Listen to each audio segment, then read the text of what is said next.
트럼프 대통령의 가장 지금 절대 지상 목표는 역시 중국을 견제하는 견제하는 거죠. 것인데 네. 같이 힘을 합쳐서 네. 중국을 한번 견제해보자. 네. 내지는 내가 중국과 한번 한판 대결을 벌일 텐데 중립을 지켜 달라. 그러니까 이런 요구를 하면서 러시아를 달리려고 하겠죠.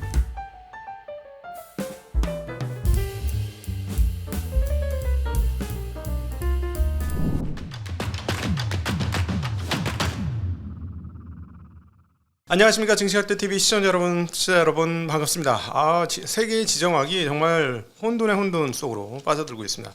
과연 이 지정학에서 우리는 어떤 시야를 갖고 어떤 태도로 세계를 바라보며 투자를 해야 될지에 대한 고민이 깊어지는 시점에 지정학에서 매우 중요한 한 축을 한국을 대표해서 담당하고 계신 상명대학교 류한수 교수님 모셨습니다. 어서 오십시오. 네, 안녕하세요. 세계가 요동을 치고 있습니다. 그러니까 나라 안팎이 정말 격동의 연속이네요. 네, 그러니까 그 미국 세계관의 변화가 일어난 거고 미국 세계관 변화를 우리한테 강요하는 그렇죠. 그런 입장인 건데 첫 번째 지정학이 바로 우리 유한수 교수님께서 담당하고 계신 예. 러시아에서 터졌습니다. 예. 어떻게 보십니까? 러시아하고 저희가 옆에서 볼 땐 친해지는 거야?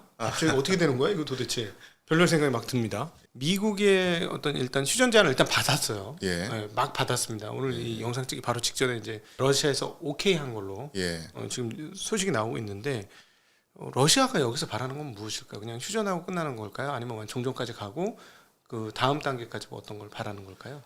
일단 그 러시아가 곧 있을 그 강화 협상에서 두 가지는 양보하지 않을 겁니다. 하나는 예. 영토. 예. 네. 우크라이나 동쪽에 20%에 해당하는 영토가 있는데 이 영토를 당연히 젤렌스키 대통령은 돌려달라고 할 텐데 그것을 뭐 돌려주지 않으려고 할 것이고요. 네. 또 하나 우크라이나의 안보를 어떻게 할 것인가. 네. 젤렌스키는 당연히 러시아의 침공 위협이 있으니 저 나라는 분명히 우리를 다시 침공할 것이다. 그런 상태에 대비해서 우리가 국가안보를 확보해야 되는데 우크라이나가 나토에 네. 회원국으로 가입하는 것이다. 뭐 그래서 우크라이나를 나토 회원국으로 받아들여 준다면 우크라이나 입장에서는 통 큰 양보를 해서 지금 점령 다 당해 있는 빼앗긴 영토를 포기할 수도 있다. 네. 뭐 이런 식으로 협상을 할 거예요. 네. 근데 이 두 가지는 포기 못 한다는 거죠. 영토도 예. 포기 못 하고 우크라이나의 그 나토 가입도 포기할 인정할 수 없다. 그러니까 전쟁을 시작하게 된, 그러니까 정말로 국제사회의 지탄을 받아가면서 그 엄청난 희생을 치러가면서 전쟁을 했던 이유가 그 우크라이나가 나토에 가입한 것을 막기 위함인데 네. 이것을 만약에 확보하지 못하면 지난 러시아 측의 희생은 쉽게 말하면 그 헛수고가 되는 것이고 아마 모르긴 몰라도 푸틴 대통령의 정권 자체가 위험해질 가능성이 있습니다. 예. 사실 우리나라에서 잘못 알려져 있는 것이 푸틴 대통령이 엄청나게 강경파라고 알려져 있는데요. 네. 푸틴 대통령이 오히려 그 강경파가 아니라요. 적어도 이 크레물린에 있는 그 정치판에서는요 중도판이죠, 온건파입니다. 우크라이나 전쟁을 하면서 뭐 우리한테 핵이 있는데 전술핵 핵무기를 써서라도 단숨에 그 우크라이나를 제압하고 서유럽을 한번 이게 본때를 보여주자 뭐 이런 식의 목소리를 내는 사람이 상당히 많았었는데 네. 그런 사람을 견제하는 사람이 바로 푸틴이었습니다. 근데 그 푸틴 대통령이 쉽게 말하면 그런 강경파의 어떤 그 목소리를 잠재울 수 있었던 것은 이 전쟁을 승리로 이끌어서 승리로 이끈다는 얘기는 전쟁 목표를 달성한다는 얘기인데요. 그 전쟁 목표란 것이 결국 우크라이나의 중립국화 내지는 나토 가입을 저지하는 것인데 이게 실패하게 되면은 이 러시아에 있는 강경 세력을 통제하지 못하게 되고요. 네. 우리가 볼 때는 뭐 푸틴 대통령이 엄청나게 이게 안정적인 권력 기반을 가지고 있는 것처럼 보이지만 이 전쟁의 그 뭐랄까 협상이 어떻게 이루어진가에 따라서 흔들릴 수도 있다는 얘기입니다. 네. 그런 걸 생각하면 푸틴 대통령으로서는 절대로 양보할 수 없는 항목이겠죠. 예. 예를 들자면 그러면 그 이 두 안만 해결이 되면 미국하고의 이제 뭐 지금 뭐 사우디에서 협상하고 막 그러는데 예. 웬만하면 이제 받아들이면서 휴전이 종전으로 가는 그런 방향으로 예. 갈 수 있다. 그래서 정말로 미국과 이게 그 잘 협상이 이루어지면은 올해 말이라든지 내년에 확실하게 이제 종전이 될 수 있을 텐데요.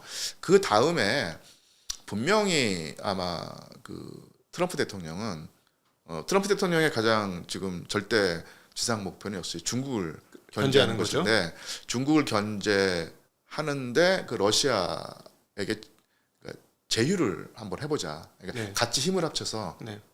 중국을 한번 견제해보자. 네. 내지는 내가 중국과 한번 한판 대결을 벌일 텐데 중립을 지켜달라. 그러니까 이런 요구를 하면서 러시아를 달래려고 하겠죠. 말씀하신 것처럼 미국이 그러한 제안, 너희가 중립을 지켜달라 정도. 우리 편이 돼달라고까지는 안 할 것 같아요. 예. 아니, 만약에 우리 편이 돼달라고 하면 우리 편이 돼줄 수 있는지 예. 등등 궁금합니다. 역사를 한번 돌이켜 보면요, 일종의 패턴이 있습니다. 그게 뭐냐면요, 러시아는 아까도 말씀드린 계속 서방을 지향했죠. 네. 그러니까 서방이 아무리 그 쌩쌩 찬바람 일으키고 쌀쌀맞게 대해도 좀 이렇게 순진하다 싶을 정도로 계속 서방을 지향하는 모습을 보이다가 어느 순간에 도저히 뭐랄까요, 서방과의 어떤 이 관계 개선이 실현되지 않을 듯이 보이거나 아니면 너무 서방이 쌀쌀맞게 되면요, 뭐 토라진다고 표현하나요? 네. 토라져가지고 동쪽을 바라봤습니다. 예. 동쪽을 이제 지향하면서 서방의 등을 돌렸거든요. 예. 그게 예를 들면은 1917년에 러시아 혁명이 일어난 다음에 레닌이 권력자가 되는데 레닌의 기본 입장은 서유럽에서 마저 혁명을 일으켜서 서유럽과 러시아가 하나가 되는 상황을 꿈꿨는데 결국 서유럽에서 혁명이 일어나지 않고 적대적인 자세를 취하니까 동쪽으로 가서 중국이라든지 인도라든지 뭐 이런 식으로 식민지 국가들과 힘을 합쳐가지고 이른바 그 서구 제국주의를 타도하자 뭐 이런 입장을 취했거든요. 국제 꼬뮌을 만든 거죠. 예, 맞습니다. 네. 예, 그런 이게 하나의 예일 것이고요. 그래서 아까 말씀드린 것처럼 그 러시아는 서방을 지향하다가 서방이 쌀쌀맞은 태도를 취하면은 등을 돌려서 동쪽을 지향했습니다. 네. 그러다가 서방과의 관계가 이제 좋아지면은 다시 또 동쪽 지향을 뭐랄까요, 언제 그랬냐는 듯이 다시 서쪽으로 돌아섰다는 얘기죠. 예. 아무래도 주안점이 동쪽도 중요하지만 서쪽이 더 중요하다고 생각했기 때문에 그런 거예요. 그러니까 이런 역사적 패턴에 그 비추어서 생각을 하자면 미국이 푸틴에게 러시아에게 상당히 좋은 제안을 하고 쉽게 말하면 뭐 다이아몬드 갖다 바치고 반지 갖다 바치고 하면은 중국과의 관계를 이제 뭐 끊는다든지 아니면 중국의 등을 돌려가지고 뭐 미국과 손을 잡을 가능성이 있고요. 근데 아마 이제 푸틴 같은 경우는 이제 서유럽의 비중을 낮게 평가해서 이제 뭐 예전에 서방이란 것이 예전에는 그 서유럽이었지만 지금의 서방은 이제 미국일 수 있다고 하면서 미국과 이제 제휴하려고 할 수도 있겠고요.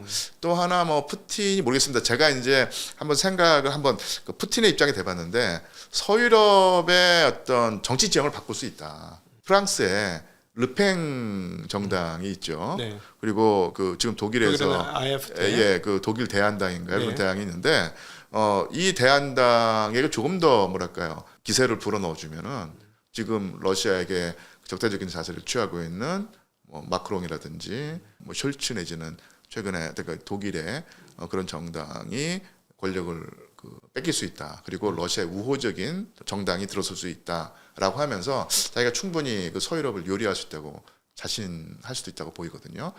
관건은 역시 서유럽이 아니라 이제 미국이겠죠. 네. 근데 이게 이제 역사의 패턴인데요. 근데 물론 역사의 패턴이 중요하지만 또 하나가 2010년대 이후로 러시아가 특히 이제 푸틴이 계속 강조했던 바가 있습니다. 하나의 단절적 그 변화가 일어났다. 지금까지 아까도 말씀드린 것처럼 러시아는 편의적인 관점에서 네. 동방을 지향해 왔는데 지금은 그런 정도의 편의적인 방향 전환이 아니다. 2010년대 이후로 특히 러시아 우크라이나 전쟁을 겪으면서 이 중국이라든지 인도와의 관계를 강화해 왔는데 이것은 편의적인 결정이 아니라 전 세계의 어떤 문화적인 그러니까 전 세계의 어떤 근본적인 변화가 일어났다는 것을 우리가 직시하고 그에 맞춰서 행동하고 있는 것이다. 네. 서유럽의 시대는 갔고 아시아의 세대가 왔다. 그다음에 그게 바로 이제 브릭스 체제가 아니겠습니까? 네. 서유럽이 그러니까 G7이라고 했죠. G7이 러시아에 적대한다면 미국이 러시아에 적대한다면 또 하나의 어떤 대항 경제 체제를 만들겠다고 하면서 이 브릭스 체제를 만들었는데 브릭스 체제의 가장 그 중요한 축이 역시 인도이기도 하고요.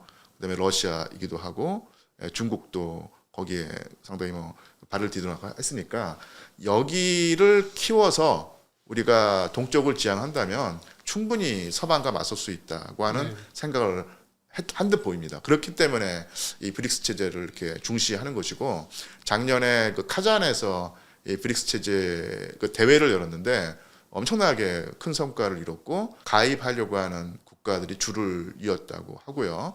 상당히 그 푸틴 대통령의 위상이 올라갔거든요. 그러니까 이런 그 전환을 근본적인 전환으로 보게 된다면 미국이 아무리 그 뭐랄까 서방이 추파를 던져도 우리 이제 완전히 등 돌렸다. 예전 같지 않다.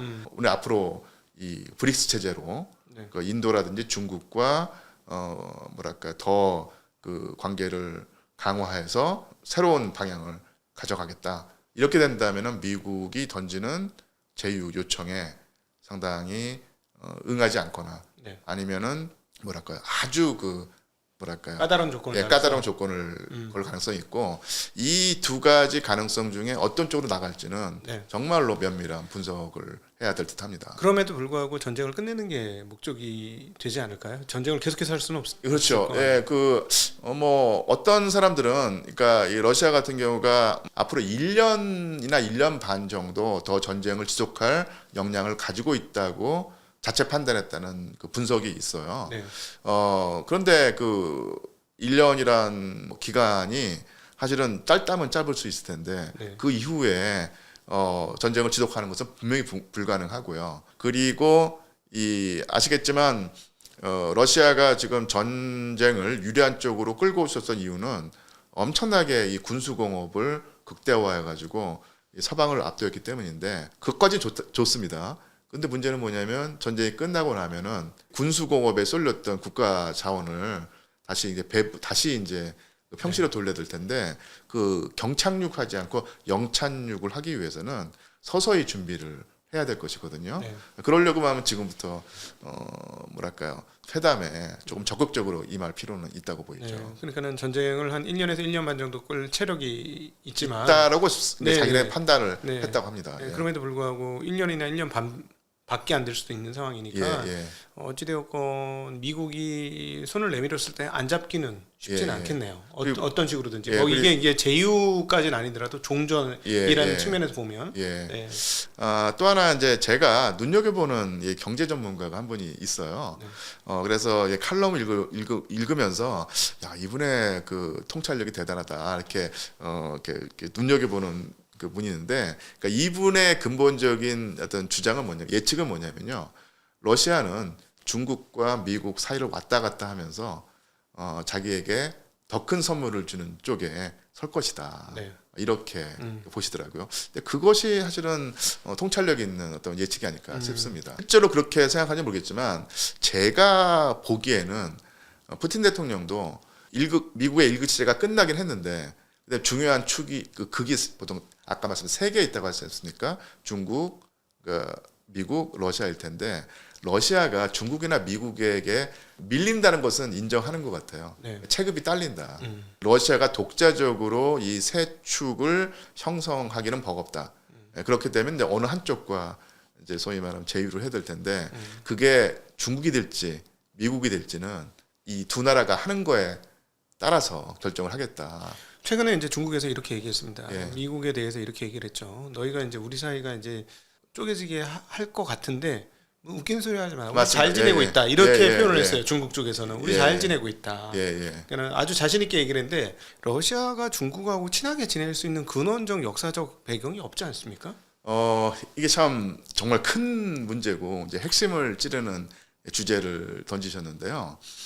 정말로 묘합니다. 그러니까 중국과 러시아가 하나의 그 독자적인 제국으로서 존재해왔고 서로의 존재를 확실하게 알게 된 게 바로 이제 16세기였거든요. 그래서 이제 청이겠죠. 청이라고 하는 제국과 러시아라는 제국이 서로 그 존재를 모르다가 아까 제가 모피 말씀을 드렸는데요. 이 모피 수출이 워낙 수지가 맞으니까 계속 이게 모피수라고 하죠. 네. 이 털가죽을 가진 그 짐승을 쫓아서 동쪽으로 러시아가 이제 갔습니다. 네. 그래서 오늘날에 이제 그 뭐랄까요? 대러시아 제국이 만들어지는 예, 모피에 따라서 만들어지니까 시베리아가 러시아 제국의 영토가 되니까 청제국의 북쪽과 이제 맞닥뜨리게 되죠. 네. 그게 이제 16세기 초였거든요. 네.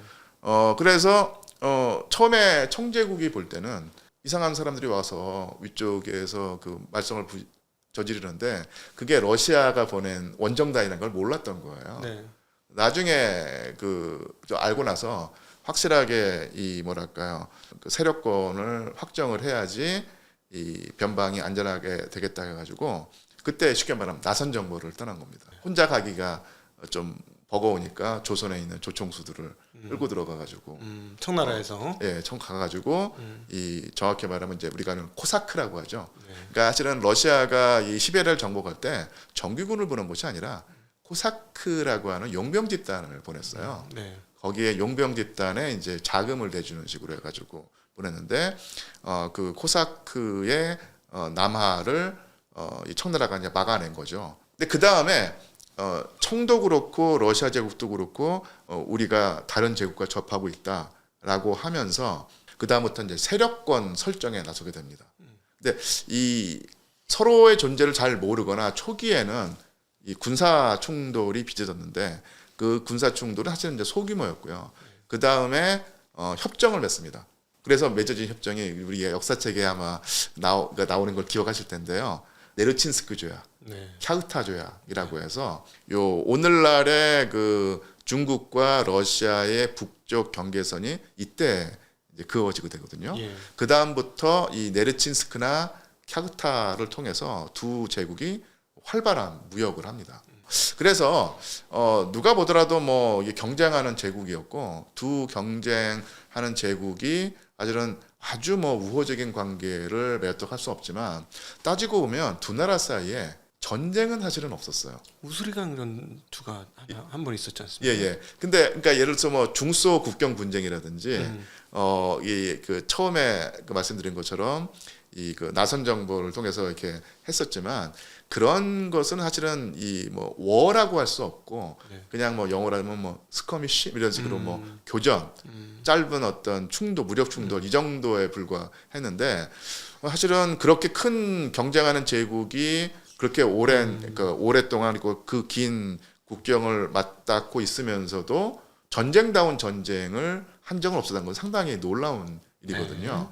그리고 네르친스크 조약과 캬흐타 조약으로 맺어졌던 이 약속이 상당히 뭐랄까요? 길게 유지가 되고 서로 존중되는 것이었습니다. 유럽에 존재하는 제국들이 그렇게까지 오랫동안 서로의 어떤 뭐랄까요? 세력권을 인정하면서 공존해 온 경우가 있는가를 살펴보면 그러니까 중국과 러시아는 상당히 껄끄러운 관계였던 건 분명한 사실이지만 그렇다고 해서 과연 적대적인 관계였는가는 볼 수 없었고 상당히 상대방을 뭐랄까요 존중한다고 할까요? 그러면 현대에 와서 러시아 사람들이 중국 사람에 대해서 우호적일까요? 그러니까 이게 우호와 적대적인 이게 애정의 관계가 설정이 돼 있을 텐데요. 최소한 지금은 엄청나게 우호적입니다. 네. 그러니까 미국이라고 하는 그러니까 정확히 말하면 그 바이든 행정부까지 미국에 대한 어떤 반감 적개심이 있었기 때문에 중국에 대한 입장이 훨씬 더 부드러워졌고요. 그리고 그 푸틴 대통령과 시진핑 총리가 사실은 지금 집권 기간이 거의 비슷해요. 그렇겠죠. 주석이죠. 그러니까 2000년 이후로 러시아가 그러니까 푸틴이 집권을 해왔고 지금 25년째가 됐는데 시진핑 주석의 그 집권 기간이 사실 짧긴 한데 상당히 겹쳐 있고요. 그 사이에 그 정상회담이라고 할까요? 20차례 넘게 했습니다. 그러니까 엄청난 유착 관계거든요. 그래서 기본적으로 오늘날 그 러시아에서 여론조사를 해보면 러시아 사람들이 가장 우호적인 입장을 보이는 나라로 항상 중국이 손꼽힙니다. 그러면 러시아가 저희가 듣기로는 의리를 좀 의외로 좀 중요시한다 이런 설이 있던데 맞습니까? 그런 측면이 있죠. 그러니까 최소한 서유럽 사람들보다는 의리가 있다고 봤습니다. 그러니까 그러면 만약에 미국이 뭔가 추파를 던진다고 예. 쉽사리 포지션을 확 바꿀 가능성은 없을 수도 있겠네요. 그러니까 이게 결국은 아까도 말씀드린 것처럼 이 어떻게 그 과거의 사례를 받을 것인가일 텐데요. 푸틴 대통령으로는 아까도 말씀드린 그러니까 러시아 국민들이라든지 정서는 그렇긴 한데 지도부라고 할까요? 정치 지도부로서는 그러니까 이익을 좀 따지면서 네. 더 많은 혜택을 주는 쪽에 네. 베팅하겠다는 입장을 보일 수 있을 것 같고요. 네. 또 하나 이게 좀 그 우리나라에서 널리 알려지지 않고 정말 면밀한 분석을 해봐야 될 텐데 푸틴의 어떤 이념적인 뭐 스승이라고 할까요? 네. 그러니까 그 스승까지는 아닌데 이 푸틴이 가까이 하고 있는 이데올로그가 있습니다. 그러니까 이 사람들이 참 흥미로운 건 뭐냐면 서방에 대해 상당히 적대감을 보이면서도요. 또 중국에게도 적대감을 보여요. 그래서 이게 뭐 알렉산더 두긴 뭐 이런 사람일 텐데 서방에서는 이 두긴이라는 사람이 푸틴의 멘토라고 이제 확정져서 말하는데 러시아에서는 뭐 그렇게까지는 아니다라고 하는 상당히 좀 뭐랄까요 그 유보 조건을 달고 있는데 네. 두긴의 그 뭐랄까요 입장을 푸틴이 받아들인다고 하면은 중국과의 관계도 그렇게까지 아주 뭐 이렇게 의리를 따지는 어떤 그런 관계가 아닐 가능성이 있죠. 네. 여전히 뭐 그러면은 러시아의 미국과 중국 사이에서의 관계는 좀 시간을 두고 지켜봐야 되는. 예, 정말로 이것은 엄청난 분석이 요구되는 네. 어떤 쟁점이고요. 여기서 지금 어느 쪽으로 나간다고 확정적으로 말하기가 정말로 어렵고요.